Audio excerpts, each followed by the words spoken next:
Hamısı o telefonla, boş şeylerle bundan sabah gələcək vətən üçün nə tələbat olacaq bunlardan. Gənclərimiz əlbəttə gənclərimiz gələ kitabla məşğul olası insanlar telefonlarla. Gedişat yaxşı tərəfə getmə, adi bir telefondur. Bir dənə zəng gedir, zəng gəlir. Qəbul edir, zəng gedirəm, heç zəng gedirəm, zəng götürürəm. Sarı gedir, telefon nə üçündür? Bu da lazımdır. Qabaq işləmiş, yaşamışlar telefonsuz. Gözəl bir ömür yaşamışıq. İnsanlar yaşamışıq. İndi mənim 70 axlayıram. Gözəl bir həyat yaşamışıq telefonsuz. Telefon lazım idi bizə. Ben istifadə edirəm. Gün ərzində nə qədər telefon istifadə edirəm? Çox aktiv istifadə edirəm. Sosial şəbəkələr üçün istifadə edirəm və bəzən də yeni məlumatlar toplamaq üçün. Telefon insanı idarə edir. Çünki indiki zamanda yəni süni intellekt çox yayılıbdır və süni intellekt insanı daha çox idarə edir. Sosial şəbəkələr olsun, hər şey. Ən asan çıxış yoludur, yəni mənim fikrimcə. Çünki başqa bir yolla onları sakitləşdirəcəklərini düşünmürlər. Əslində daha alternativ yollar tapa bilərlər telefonu vermək əvəzinə.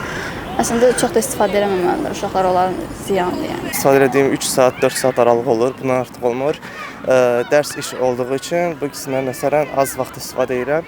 Əgər telefonu istifadə edirlərsə problem yoxdur, amma yəni daha da ən yaxşısı öyrənmə məqsədilə istifadə olunsa daha olur. İndiki dövrə baxsaq, hər şey robotlaşdığı üçün demək olar ki, telefonlar insanları idarə edir. Gün ərzində yəni baxır əslində işimin vaxtına, yəni çalışıram ki, az baxım, amma təbii ki, olmur. Yəni dövrümüzdə sosial şəbəkələr çox olduğuna görə və asılı vəziyyətdə demək olar ki, ona görə çalışıram az baxım, təbii ki, nə maksimum 3-4 saat belə olar yəqin ki.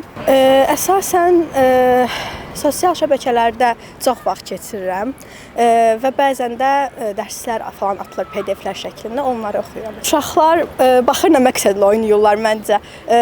Onlar, balaca uşaqlar görürük ki, sosial şəbəkələrdə çox pis zaman keçirirlər və mən buna qarşıyam təbii ki. Heç bir evdə problem olsa uzaqbaş 1 saat məlumat üçün yazırıq, şey edirik. Kənara qoyub işimizlə məşğul. Yaxşı baxmıram, yox. Uşaq da böyük kimi 1 saat uzaqbaşı telefonla. Necə televizorla biz çox baxmırıq, biraz baxıb söndürürük. Telefon da onun kimi bir şeydir də. Televizyon kiçildilmiş bir modelidir də telefonda. Bu da vaxt keçirmək, uşaqların oynamağına qalanda baxır da uşağı ondan məhrum eləmək olmaz. Çünki onun gələcəyin əlindən alarsan. Hamısı onlayn sistemdə gedir. Məsələn, biz görməmişik, indi bizə çətin gəlir. Amma onu tamamilə məhdudlaşdırma, bir də onun özünün qabında nə var orada qızım, oradan heç kim heç nə götürmür. Və yaxud görsən diziləri günahkar qarlar, türk serialları.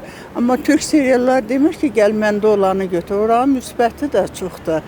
Ona da çoxlu baxanlar bizim kimi yaşlı adamlar da sadəcə vaxtımızı öldürür. Telefonla da müəyyən müddət elə Facebookda açıq tribunada olan məsələlərə fikrimi bildirirəm, müəllim olmuşam. Yəni mən indi bu yaşımda durub qalaq-qalaq kitab oxuya bilmərəm, səbrim çatmaz, qəzet oxuya bilmərəm. Ən gözəl vasitədir smartfon.